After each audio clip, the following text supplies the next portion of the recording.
In today's lecture of rural development, we are going to see the renewable energy and integrated rural energy programs.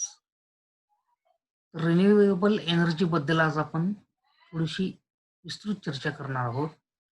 Renewable energy वापर जर आपण ग्रामीण भागात केला, तर तिथं फार चांगल्या पद्धतीनं उन्नती आपण देऊ शकतो त्या लोकांना. एवढंच नाही, त्याच्यामुळं तिथे लोकांची जी जीवनशैली आहे, त्यात पण आमूलाग्र बदल येऊन त्यांचे जो आयुष्य जगण्याचा जो स्तर आहे, तो आपण अतिशय चांगल्या पद्धतीनं वाढवू शकतो. त्यासाठी काय करावं लागेल, तिचं रिन्यूएबल एनर्जी प्रोग्राम आहे, तर त्याचा सगळ्यात पहिल्यांदा जो ऑब्जेक्टिव्ह आहे, तो काय बघायला पाहिजे, उद्देश काय आहे, to provide for minimum domestic energy which needs for cooking and lighting purpose to rural people. ग्रामीण भागातले लोक आहेत, त्यांना कमीत कमी जे रोजच्या स्वयंपाकासाठी किंवा घरात जे लाईट लागतं, त्यासाठी लागणारा जो एनर्जी आहे, तो अतिशय चांगल्या पद्धतीने आणि स्वस्तात कसं देता येईल, त्याकडे आपण अतिशय व्यवस्थित लक्ष देऊन हे काम केलं पाहिजे. To provide the most cost-effective mix of various energy sources and options for meeting the requirements of sustainable agricultural and rural development with few environment considerations.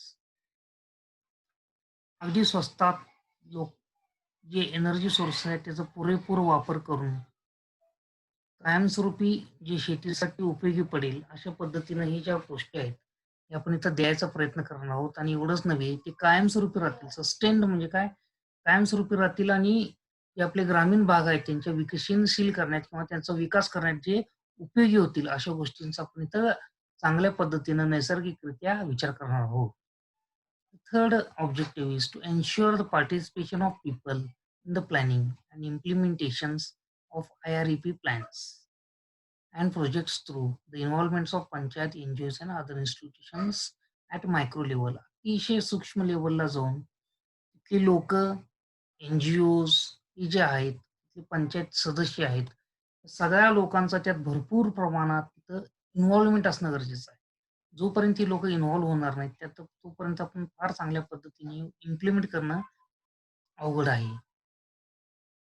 Next is to develop and strengthen mechanisms and coordination arrangements for micro linking or micro level planning for rural energy.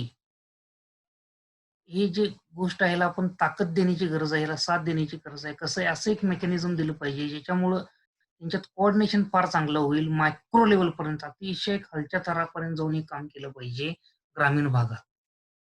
National and state level planning हे केंद्र शासना आणि राज्य शासन इथपर्यंत एकत्र येऊन हे काम केलं पाहिजे. And programmes for energy economic development. एनर्जीतून इकॉनॉमीचं कसं डेव्हलपमेंट करता येईल याचा व्यवस्थित अभ्यास करून आणि रेग्युलर प्लॅनचा जो फ्लो आहे तो वरून खालपर्यंत केलं पाहिजे. इनपुट्स दिले पाहिजेत. इनपुट्स व्यवस्थित आल्याशिवाय कुठल्याही पद्धतीनं आपण हे काम करू शकत नाही.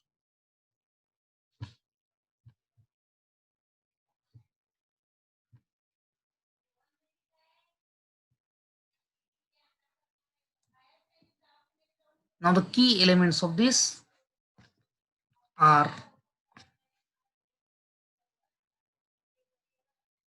this is to subsidy based scheme to provide the benefit to rural people in selected villages. There are deprived and backward areas of the state. केंद्र शासनाचं बघा, गोबर गॅस प्लांट करा, सबसिडी देते. काहीतरी एनर्जी लेवल सोलार करा, बघितलं तुम्ही 50% 60% सबसिडी देते. कशासाठी चाललंय? एनर्जी जे सोर्सेस आहेत त्याचे जे पुरेपूर वापर करून ग्रामीण भागापर्यंत आपण कसं पोहोचू याचे पूर्ण अभ्यास आहे लक्षात. त्यासाठी हे सगळ्या सबसिडीजचं देणे, हे गव्हर्नमेंटची जी सबसिडी आहे त्याचा वापर पुरेपूर जर आपण केला तर बऱ्याचशा प्रमाणात तिथले हे प्रॉब्लेम्स सॉल्व्ह होतील. The aims at promotion of an optimum mix of both conventional and non-conventional energy sources in the selected blocks of the country. हे कन्व्हेन्शनल आणि नॉन कन्व्हेन्शनल एनर्जीचे जे सोर्सेस आहेत त्याचा पुरेपूर वापर करून पूर्ण देशात ठराविक ठिकाणी जिथं आपण त्या ब्लॉक्समध्ये हे इम्प्लिमेंट करणार आहोत तिथपर्यंत हे देणं अतिशय गरजेचं आहे आणि तिथं प्रोत्साहन दिलं पाहिजे. प्रमोशन म्हणजे काय? प्रोत्साहन देऊन कसं जास्तीत जास्त प्रमाणात इम्प्लिमेंट करता येऊ शकतं या गोष्टींचा अभ्यास करणं गरजेचं आहे. इंडियन रिन्युएबल एनर्जीचे जे प्रोग्राम आहे त्याच्या अंडर 7वा प्लॅन जो होता 2002-3 ला, हे जे कॉस्ट शेअरिंग होतं हे 50-50% केंद्र शासनाकडे आणि 50% राज्य शासनाकडे असं दिलेलं आहे. त्यात साधारणतः 303 जिल्हे आलेत ऑलरेडी आणि 2007 नंतर परत 20 राज्य आणि 1 युनियन टेरिटरी यात ॲड केलेली आहे. अशा पद्धतीनं जास्तीत जास्त आपल्या देशापर्यंत हे कसं पोहोचेल याचा आपण पुरेपूर अभ्यास करून ह्याचं जास्तीत जास्त उपयोग करून जास्तीत जास्त लोकांपर्यंत ही एनर्जी स्वस्तात चांगल्या पद्धतीचं कसं पोहोचवणं शक्य आहे, या गोष्टीचा आपण प्रयत्न करत आहोत. Implementation. Under this program, the people's participation in the planning and implementation of block level energy plans and the project is achieved through the involvement of people's participation, government and non-government agencies and the panchayats. Implement करताना असं जाऊन सांगितलं तर लगेच होतं असं नाही, लक्षात घ्या. ह्यात लोकांचं जे इन्व्हॉल्वमेंट आहे हे जास्तीत जास्त असलं पाहिजे. लोकांचं इन्व्हॉल्वमेंट झाल्याशिवाय गव्हर्नमेंटचं तर इन्व्हॉल्वमेंट आहेच. नॉन गव्हर्नमेंटचे जे एन-जी-ओज आहेत, ग्रामपंचायतची लोक आहेत, त्यांनी जर त्यात सहभागी असतातच. तर जोपर्यंत तिथले जे लोकल लोक आहेत त्यांचं जर सहभाग जर यात आपण वाढवत गेलो, तरी फार चांगल्या पद्धतीने इम्प्लिमेंट करणं शक्य आहे. It is aimed at developing the planning and institutional capabilities at the state, district, and block levels to formulate and implement the area based on micro level plan to top in the integrated manner all types of energy sources. अतिशय energy sources सगळ्या ठिकाणी सगळ्या व्यवस्थित पोहोचावी त्याचा 100% आपण प्रयत्न करत आहोत. अतिशय खालच्या लेव्हलपर्यंत आपण पोहोचण्याचा प्रयत्न करतो, जेणेकरून अतिशय सामान्य माणसाला देखील ही जे एनर्जी सोर्स आहे त्याचा वापर होईल, याचा आपण प्रयत्न करत असतो. Now financial provisions. IRP scheme is implemented in the cost sharing basis. State आणि राज्यात हे 50-50% फायनान्शियल शेअर आपण ऑलरेडी केलेलं आहे. भारत हे आपलं पहिलं कंट्री आहे जगातलं, जिथं 27 लाख जे आहे आपण प्रोव्हाईड केले एक्स्ट्रा सबसिडी या गोष्टींसाठी.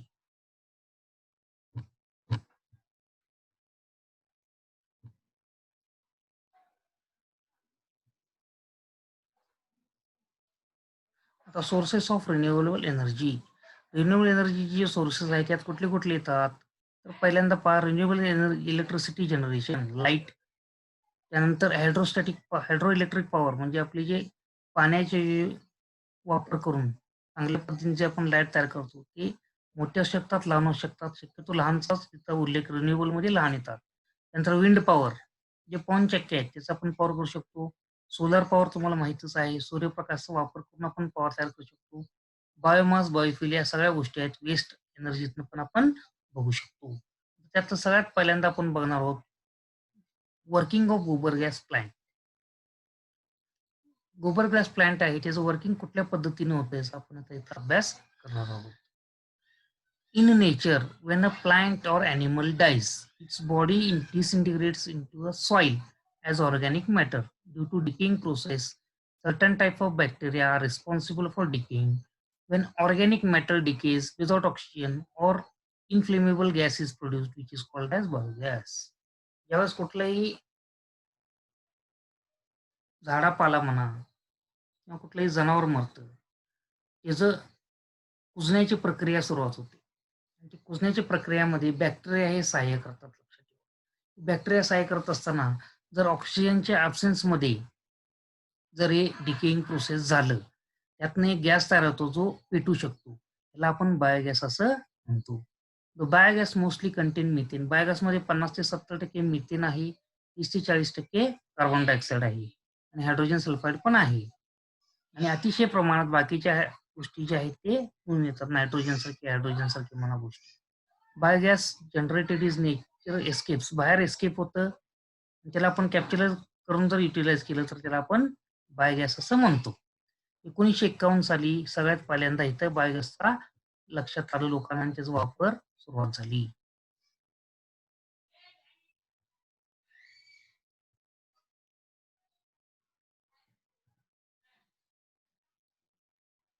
एकोणीसशे 63 साली यूपीमध्ये याचा वापर केलं. Sewage decaying plant matter dispose vegetable remains, cow dung, जे गोबर आहे, झाडपाला जे पडलेलं असतं गोट्यात असतं ते सगळं एकत्रित करून हे मायक्रो ऑर्गॅनिझमच्या सहाय्याने आपण हे बायोगॅसमध्ये कन्व्हर्ट करू शकतो. आणि हे गॅसचा जो वापर आहे ते आपण बऱ्याच ठिकाणी भारतात त्याचा कुकिंगसाठी वापर केलेला ऑलरेडी पाहत आहोत. बऱ्याच ठिकाणी याचा वापर देखील होत आहे.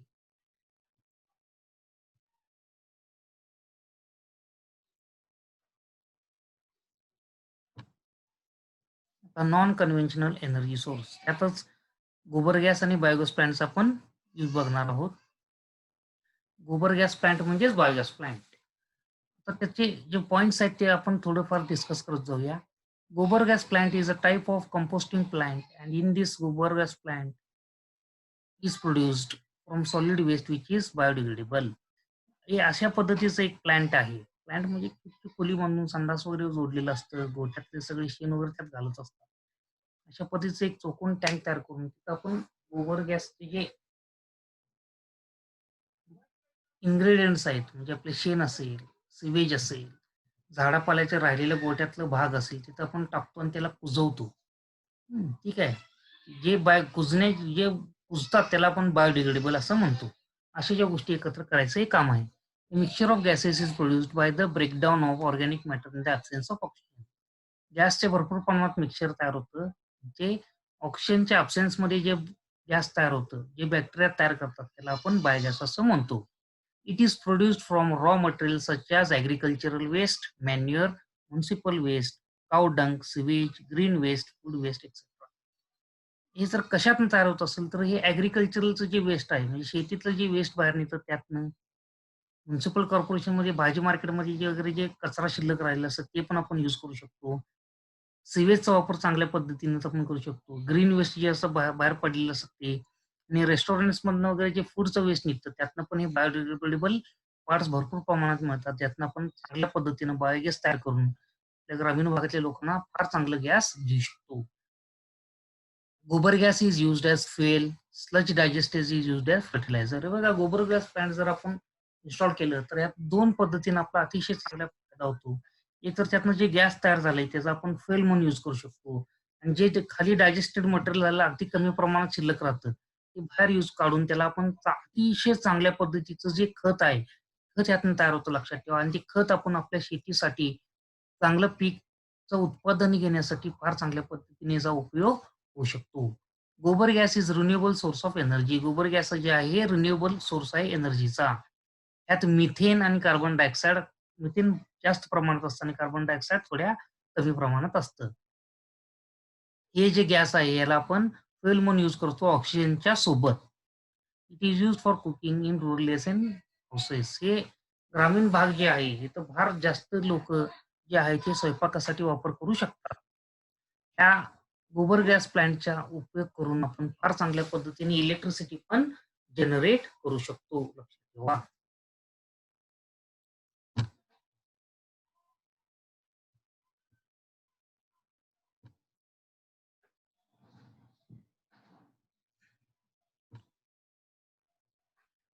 सगळ्यात पहिल्यांदा आपण बेनिफिट्स बघूया थोडेफार. बायोगॅस प्लांटचे बेनिफिट्स काय आहेत? हे it is clean non polluting fuel without smoke, particulate matter etcetera. हे अतिशय स्वच्छ, कुठल्याही पद्धतीचं जे प्रदूषण आहे ते होत नाही यातनं. यातनं धूर निघत नाही. कुठल्याही पद्धतीचे बारीक-बारीक कण निघून श्वासात जाऊन त्यातनं दमा होणे, कॅन्सर होणे अशा गोष्टी यातनं होत नाहीत. हा सगळ्यात मोठा याचा फायदा आहे. It Burns with the blue flame without any well smell and a middle size family can easily make cooking energy needs. हे जे गॅस आहे हे जळत असताना ब्लू कलरचं फ्लेम तयार होतं आणि यात कुठल्याही घाणेरडा प्रकारचा वास यात येत नाही. आपल्या मध्यम स्वरूपाचं जर मिडल क्लास फॅमिली असेल, तर त्याला लागणारे जे इंधन आहे याचा पुरेपूर त्याचा उपयोग होऊ शकतं.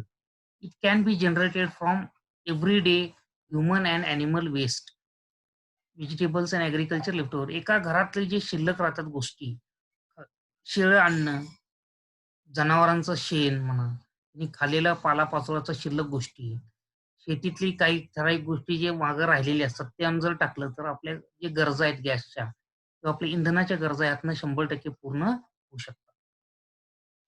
Biogas plant can be located in your on compound or locality. आपल्या स्वतःच्या कंपाउंडमध्ये आपल्या स्वतःच्या घराजवळ हे बायोगॅस प्लांट आपण अतिशय सोप्या पद्धतीने याचं बांधकाम करून वापर करू शकतो. याचं जे बांधकाम आहे किंवा इन्स्टॉलेशन हे अतिशय सोपं आणि स्वस्तात होतं. त्याचं मेंटेनन्स पण अतिशय सोपं आहे. The residual slurry can be utilised as manure. म्हणजे जे शेवटी सगळं झाल्यानंतर खाली स्लरी राहतं लक्षात ठेवा. स्लरी जे राहतं त्याचा आपण अतिशय चांगल्या पद्धतीनं खत म्हणून त्याचा उपयोग करू शकतो. Recycling of waste produces pollution and prevents the spread of disease. हे जे आपण गोबर गॅस आहे ह्याचा जर यूज केला नाही आणि आहे ते घाण आहे त्याला आपण रिसायकल करायचा प्रयत्न केला तर त्यातनं बरेचसे प्रदूषण तयार होतं आणि त्यातनं बरेचसे आरोग्याचे प्रॉब्लेम्स तयार होतात, रोगराई पसरू शकते. Electricity from gas can be use to eliminate electrical bulbs. म्हणजे बायोगॅसमधनं जे इलेक्ट्रिसिटी तयार होते त्यातनं आपण घरात बल्ब्स वगैरे लावू शकतो. अतिशय चांगल्या पद्धतीने ह्याचा लाईटचा वापरू शकतो. A diesel engine can run using the combination of biogas 80% and diesel 20%. एखादं डिझेल इंजिन असेल लक्षात ठेवा. एखादं डिझेल इंजिन जर असेल, तर त्यात आपण 80% गोबर गॅस वापरू शकतो आणि 20% डिझेल. म्हणजे लक्षात ठेवा फक्त टोटल जे आपली इंधनचं रिक्वायरमेंट आहे त्यातलं फक्त 20% जर डिझेल वापरलं, तर राहिलेलं 80% जे आहे, ते बायोगॅस वापरून अतिशय स्वस्तात हे आपलं डिझेल इंजिन्स आपण रन करू शकतो. म्हणजे इथं किती पुरेपूर पैशाचा बचत होते लक्षात ठेवा. पैसे फार चांगल्या पद्धतीने इथं आपण वाचू शकतो. It can be used for running flour mills. हे बघा फ्लोर मिल्स म्हणजे काय आपली गिरणी तुम्हाला माहिती आहे पीठ जिथं जिथं आपण गहू, तांदूळ वगैरे घेऊन दळायला जातो. ते पण अतिशय चांगल्या पद्धतीने आपण हे रन करण्यासाठी इलेक्ट्रिसिटीचा वापर बायोगॅसनं जे तयार झालेलं आहे वापरू शकतो. The heat energy obtained from biogas is 3.5 times the heat energy from burning wood and 12 times that of cow dung. हे फार महत्वाचा पॉइंट आहे लक्षात घ्या. जे आपण लाकूड चूल चूल असते त्यात आपण लाकडं टाकतो म्हणजे जळण जे वापरतो त्याच्यापेक्षा 3.5 पट जास्त हीट हे आपल्या बायोगॅस मधून होऊ शकतं आणि एवढंच नव्हे जे आपण शेणखत वापरतो शेणखत तुम्हाला माहित असेल कावडंग पासून तयार करतात त्याला आपण शेणखत म्हणतो. ठीक आहे शेणी पण म्हणतात. काही ठिकाणी शेणी म्हणतात काही ठिकाणी शेणखत म्हणतात. हं? जे असेल तुम्हाला आपल्या जे 80% विद्यार्थी हे ग्रामीण भागात असल्यामुळे प्रत्येकाला हे शेणी किंवा शेणखत माहित आहे. एरियाप्रमाणे याचं संबोधन बदललं जातं. शेण लक्षात घ्या, शेण तिथला पालापाचोळा मिक्स करतात आणि भिंतीवर असं थापतात. थापल्यानंतर ते ज्यावेळेस वाळतं, ठीक आहे. वाळल्यानंतर ते आपण पेटवतो. ठीक आहे. होळीला पण होळी वगैरे असताना आपण शेणी चूर्ण आणायचो बघा लहानपणी. मी केलाय की नाही मला माहित नाही. आम्ही आणायचो. ठीक आहे. एक मजा असते वेगळी. मजा आपण एन्जॉय करायचं असते त्या गोष्टी. आपले सण पण हे लहान मुलांना या गोष्टी शिकवण्यात जातात. ठीक आहे. तर हे जे शेणी आहेत ह्याच्यापेक्षा 12 पट जास्त 1, 2, 3 नाही. 12 पट जास्त जे हीट आहे ते ह्यातनं बायोगॅसमधनं उत्पन्न होऊ शकतं. Due to 30 to 35% more heat, less time is required for cooking. 30 ते 35% जास्त हीट मिळाल्यामुळं जे कुकिंग हे जे स्वयंपाक करण्यासाठी जो वेळ लागतो तिथं बचत होते. तीच राहिलेली बचत राहिलेला जो वेळ आहे त्यांनी बाकीचे कामं करून त्यातनं देखील त्यांनी पैसा मिळवू शकतात. ठराविक जोडधंदा करू शकतात आपल्या भगिनी. हेच बायोगॅस प्लांटचा अतिशय फार मोठा हे एडव्हांटेज आहे लक्षात घ्या. जर विचार करून बघितलं तर हे एडव्हांटेज तुमच्या लक्षात येईल. आपल्या भगिनी किंवा आपले जे बहिणी आहेत किंवा आपल्या माता आहेत ह्यांचा जर वेळ वाचला आणि त्यातनं त्यांनी जर जोडधंदा सुरू केला, तर त्यांना पण थोडेफार प्रमाणात पैसे मिळतील. त्यातनं आपल्या ग्रामीण विकासाला अतिशय चांगल्या पद्धतीनं हातभार लागू शकतो. The pressure on the surrounding forest and scrap can be reduced when biogas is used. हे जर बायोगॅस बघा यासाठी आपण कुठं झाडापाला तोडलंय का? नाही. वैरण घातलेलं असतं ते आपण नेहमीप्रमाणे शेतात आणून घालत असतो. त्यासाठी काही जंगल वगैरे तोडत नाही. बरोबर आहे का? मग असं केल्यामुळं जंगल आपले सेफ राहतील. जे घाण आसपासच्या परिसरात पसरणार होतं ते आपण यूज करून त्यातनं बायोगॅस केल्यामुळं आपलं घाणेरडं जे साम्राज्य आहे ते संपून जाईल. त्यातनं जे रोगराई किंवा जे प्रदूषण पसरणार होतं ते पण सगळं निघून जाईल. अशा पद्धतीनं जर आपण बायोगॅसचा वापर केला, तर आपल्या आसपासच्या वातावरणावर जे लोड येत होतं, जे फॉरेस्ट कमी होत होते, हे सगळ्या गोष्टी आपण अतिशय चांगल्या पद्धतीनं बायोगॅसचा वापर करून हाताळू शकतो. Use of this biogas reduces use of kerosene and chemical fertilizers, as the biogas slurry can be used as manure. बायोगॅसचा जर वापर केला तर आपण रॉकेल किंवा जे रसायन आहेत यांचा वापर बंद करू शकतो. केमिकल रासायनिक जे खत आहे त्याचा आपण बंद करून जे राहिलेलं शिल्लक स्लरी आहे त्याचा आपण वापर फर्टिलायझर म्हणजे खत सारखं अतिशय चांगल्या पद्धतीनं करून फार चांगल्या पद्धतीचं पीक आपण घेऊ शकतो. आता जसे फायदे असतात तसे तोटे पण असतात. त्याचे तोटे पण फार थोडेफार आहेत ते आपण बघणं गरजेचं आहे. तर पहिलं काय आहे तोटं त्याचं? It can be stored in cylinder or the pipe.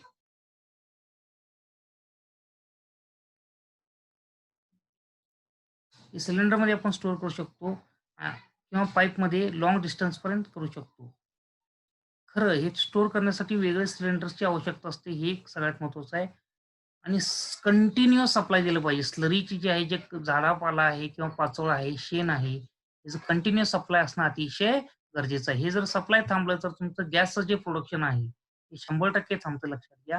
आणि गॅसचं प्रोडक्शन जर थांबलं, तर आपल्या अडचणी वाढत जातात आणि आपलं बायोगॅस प्लांट जो आहे, तो सक्सेसफुल होण्याची शक्यता कमी होत जाते. हे जर सक्सेसफुल तुम्हाला करायचं असेल, तर अतिशय चांगल्या पद्धतीनं हे कंटिन्युअस स्लरी आहे, सप्लाय होणं अतिशय गरजेचं आहे. आता वर्किंग कसं आहे आपण थोडंसं समजून घ्यायचा प्रयत्न करूया. बायोगॅस प्लांटचं वर्किंग कसं आहे बघा. ॲनिमल डंग म्हणजे जे शेण आहे, ते वाळलेले पालापाचोळा आहे, गार्बेजेस घरातलं डिकंपोज होण्यासारख्या ज्या गोष्टी आहेत, त्या आपण एकत्र करतो आणि ते अनाएरोबिक प्रोसेसच्या ज्या चेंबर आहेत, त्यात आपण पुट करतो. ठीक आहे. ह्यातनं जे मिथेन तयार होतं गॅस, त्याला मिथेन गॅस असतं, त्यालाच आपण बायोगॅस असं म्हणतो. त्यानंतर यात काय असतं 55% ते 60% मिथेन असतं आणि राहिलेले जे आहे ते साधारण कार्बन डायऑक्साईड असतं. आणि हे सोडून थोडेफार apart from it use as good fuel good manure is produced as a biogas. Gas तर आपल्याला मिळालाच. बरोबर आहे. हे गॅस तर आपल्याला 100% मिळालेच आहे. पण या गॅसच्या सोबत जी स्लरी शिल्लक राहते अतिशय खाली, जे आउटपुट किंवा ज्याला आपण बाय प्रॉडक्ट असं म्हणतो, ते बाय प्रॉडक्टच्या स्वरूपात आपल्याला अतिशय उत्तम क्वालिटीचं मॅन्युअर मिळतं. मॅन्युअर म्हणजे काय? तर ते खत असतं लक्षात घ्या. ते खताचा वापर आपण कुठं करू शकतो? आपल्या शेतीत अतिशय चांगलं सेंद्रिय खत म्हटलं तरी चालतं लक्षात ठेवा. हे जे गोष्टी आहेत, हे बायोडिग्रेडेबल आहेत. बायोडिग्रेडेबल म्हणजे जे गोष्टी कुजतात, त्याला आपण बायोडिग्रेडेबल असं म्हणत असतो. ह्याच गोष्टींचा वापर करून जर आपण खत केलं केलं तर ते सेंद्रिय खत होतं. आणि सेंद्रिय खतातनं जर आपण पीक उत्पादन केलं, तर त्यात कुठल्याही प्रकारचं प्रदूषण नाही, कुठलेही घाणेरडे जे रोग आहेत, ते रोगराई पसरत नाही. अशा पद्धतीने फार चांगल्या पद्धतीचं खत यातनं मिळू शकतं. Production of biogas is anaerobic process. It takes place in 2 stages. हे अनएरोबिक म्हणजे काय? जे कुजण्याची प्रक्रिया आहे, हे जे बॅक्टेरिया करत असतात, तिथं कुठल्याही पद्धतीनं ऑक्सिजनचं प्रेझेन्स नसतं. म्हणजे ऑक्सिजन तिथं कुठल्याही पद्धतीनं उपलब्ध नसतं. ऑक्सिजनच्या नसताना जे प्रोसेस होतं, त्याला आपण अनएरोबिक प्रोसेस होतं आणि ते 2 प्रकारे होतं. त्यातला पहिला स्टेज आहे production of acids. The microbes acts on the biodegradable complex organic compounds and produce organic acids. जे मायक्रोब्स म्हणजे जे बॅक्टेरिया आहे, ते बायोडिग्रेडेबल करतात. म्हणजे कुजण्याची प्रक्रिया सुरू करतात आणि ऑर्गॅनिक कंपाउंड्स तयार करतात. आणखीन त्या ऑर्गॅनिक कंपाउंड्समधनंच ऑर्गॅनिकच्या ॲसिडची तयारी होते. त्याला आपण प्रोडक्शन ऑफ ॲसिड्स असं म्हणतो. आणि सेकंड पॉइंट आहे तो मिथेन गॅसचा जो प्रोडक्शन होतो. The methanogenic bacteria act on the organic acids to produce methane gas. म्हणजे सगळ्यात पहिला जे बॅक्टेरिया आहेत पण 2 प्रकारचे आहेत बघा. पहिलं जे कुजण्याची प्रक्रिया करतं आणि ऑर्गॅनिक ॲसिड्स तयार करतं आणि दुसरं जे मिथोजेनिक बॅक्टेरिया आहेत म्हणजे जे ते ऑर्गॅनिक ॲसिड्स आहेत ते खाऊन त्यातनं मिथेन गॅस तयार करतात. लक्षात ठेवा. म्हणजे जे बॅक्टेरिया आहेत ते त्यांच्यातनं जो गॅस बाहेर पडतो, ते जे ऑर्गॅनिक ॲसिड्स आहेत त्याचा ते उपयोग करतात. त्याचे ते तुकडे पडतात आणि ऑर्गॅनिक ॲसिड्सचाच रूपांतर ते मिथेन गॅसमध्ये करतात. अशा पद्धतीनं पहिल्यांदा ऑर्गॅनिक ॲसिड्स तयार होतं आणि सेकंड स्टेजमध्ये काय तयार होतं, तर मिथेनची गॅस तयार होते. आणि आता जर जर तुम्ही फिगर बघितला, तर ह्या फिगरमध्ये हे असं तुमच्या लक्षात येईल. कुठल्या पद्धतीनं आपलं बायोगॅस प्लांट आहे. तर अगदी खाली बघा हे बायोगॅस प्लांट आहे. इथं जर बघितला, तर एक साइडला पण इथं मिक्सिंग पीट आहे. इथं आपण काय करतो सगळं शेण, पालापाचोळा, सिवेज पाईप पण याला फिट केलं तरी चालतं. सगळे जे शेतीतनं राहिलेलं मटेरियल ते इथनं आपण इनलेट पाईपमधून आत फीड करतो. इथं सगळं मायक्रो ऑर्गॅनिझम्स आहेत बाळांनो. हे जे मायक्रो ऑर्गॅनिझम्स आहेत त्याला सगळ्यात पहिल्यांदा ऑर्गॅनिक ॲसिडमध्ये कन्व्हर्ट करतात. आणि तेच ऑर्गॅनिक ॲसिड जे आहे ते नंतर मिथेन गॅसमध्ये मिथेनोजेनिक बॅक्टेरिया आहेत ते कन्व्हर्ट करतात. आणि इथून जर बघितलं तर हे साइडला आहे ते वर फुगून जाऊन इथनं साइडनं स्लरी येते. ती स्लरी पण आपण आउटलेट पिटमधनं बाहेर काढू शकतो. आणि आउटलेट पिटमधनं बाहेर जे पडलेलं स्लरी आहे त्याचा वापर आपण अतिशय चांगल्या पद्धतीनं काय म्हणून करू शकतो? खत म्हणून वापर करू शकतो. हे जे वर दिसतंय बघा हे सेंट्रल गाईड आहे इथं आणि हे जे वर दिसतंय याला आपण काय म्हणायचं? सिलेंडर म्हणायचं किंवा डोम म्हणायचं. कसं जसं हे जे बॅक्टेरिया आहेत, हे गॅस तयार करतील, तसं हे जे आहे हे वरचा जो टोपण आहे तो वर अपलिफ्ट होत जातो, असं वर उचलला जातो. जसं वर उचलेल तसं आत गॅस तयार झाला हे आपल्याला लक्षात येतं. ठीक आहे. आणि हे जे गॅस तयार झालेला आहे, जो तयार गॅस आहे, हे आपण गॅसच्या आउटलेटमधून आपल्या घरात नेऊ शकतो आणि कुकिंगसाठी म्हणा, लाईट्स वापरसाठी, वेगवेगळ्या हीट जिथं-जिथं लागणार आहे, तिथं सगळ्या ठिकाणी ह्या बायोगॅसचा आपण वापर करू शकतो. म्हणून ह्याला गॅस होल्डर म्हटलेत बघा. हे जे वरचं डोम शेप्ड आहे किंवा हे जे सिलेंड्रिकल शेप्ड आहे, याला आपण गॅस होल्डर म्हणतो.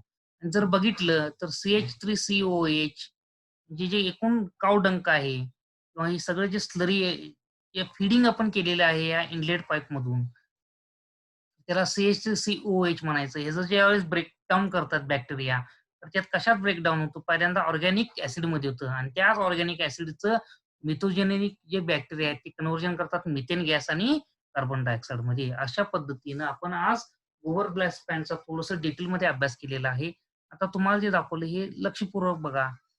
हे जे गोबर गॅस प्लांट्स आहे, ह्याचा जर आपण जास्तीत जास्त वापर करायचं ठरवलं, जास्तीत जास्त ग्रामीण भागापर्यंत जर पोहोचवलं, तर अतिशय स्वस्तात, अतिशय चांगल्या पद्धतीचं इंधन आपण ग्रामीण भागात देऊ शकतो.